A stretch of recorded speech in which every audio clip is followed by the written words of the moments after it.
Troublesome Trucks. From the Railway Series, Book 3, James the Red Engine. Published 1948, Great Britain. Written by the Reverend W. Awdry. James did not see the Fat Controller for several days. They left James alone in the shed and did not even allow him to go out and push coaches and trucks in the yard. "Oh dear," he thought sadly, "I'll never be allowed out any more.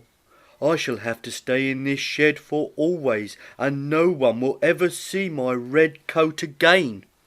Oh dear, oh dear." And James began to cry.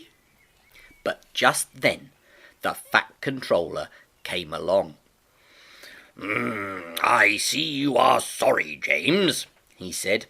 "I hope now that you will be a better engine. You have given me a lot of trouble. People are laughing at my railway, and I do not like that at all." "I am very sorry, sir," said James. "I will try hard to behave." "That's a good engine," said the Fat Controller kindly. "I want you to pull some trucks for me. Run along and find them." So James puffed away happily. "Here are your trucks, James," said a little tank engine. "Have you got some bootlaces ready?" And he ran off laughing rudely. "Oh, oh, oh," said the trucks as James backed down on them. "We want a proper engine, not a red monster." James took no notice and started as soon as the guard was ready. Come along," he puffed. We won't," screamed the trucks. But James didn't care, and he pulled the screeching trucks sternly out of the yard. The trucks tried hard to make him give up, but he still kept on. Sometimes their brakes would slip on, and sometimes their axles would run hot. Each time they would have to stop and put the trouble right, and each time James would start again, determined not to let the trucks beat him. Give up!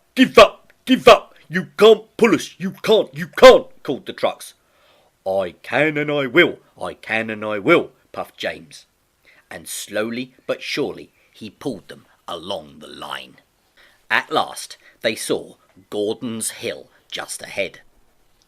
"Look out for trouble, James," warned his driver. "We'll go fast and get them up before they know it. Don't let them stop you." So James went faster, and they were soon halfway up the hill. I'm doing it, he panted, but it was hard work. Will the top never come, he thought. And then, with a sudden jerk, it all became easier. I've done it! He puffed triumphantly.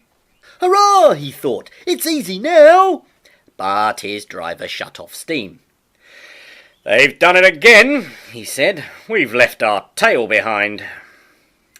The last 10 trucks were running backwards down the hill.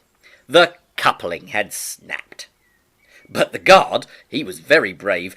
Very carefully and cleverly he made them stop. Then he got out and walked down the line with his red flag. That's why it was easy, said James, as he backed the other trucks down carefully. Oh, what silly things trucks are. There might have been an accident. Meanwhile, the guard had stopped Edward, who was pulling 3 coaches. "Shall I help you, James?" called Edward. "No, thank you," answered James. "I'll pull them myself." "Good. Don't let them beat you." So James got ready.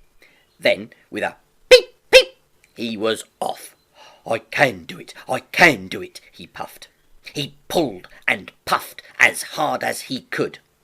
"Pip, pip, pip, pip, pip. You're doing well," whistled Edward, as James slowly struggled up the hill, with clouds of smoke and steam pouring from his funnel. I've done it, he panted, and disappeared over the top. They reached their station safely. James was resting in the yard when Edward puffed by with a cheerful peep, peep. Then, walking towards him across the rails, James saw the Fat Controller. Oh dear, what will he say? He asked himself. But the Fat Controller was smiling. "I was in Edward's train, and I saw everything," he said. You've made the most troublesome trucks on the line behave. After that, you deserve to keep your red coat.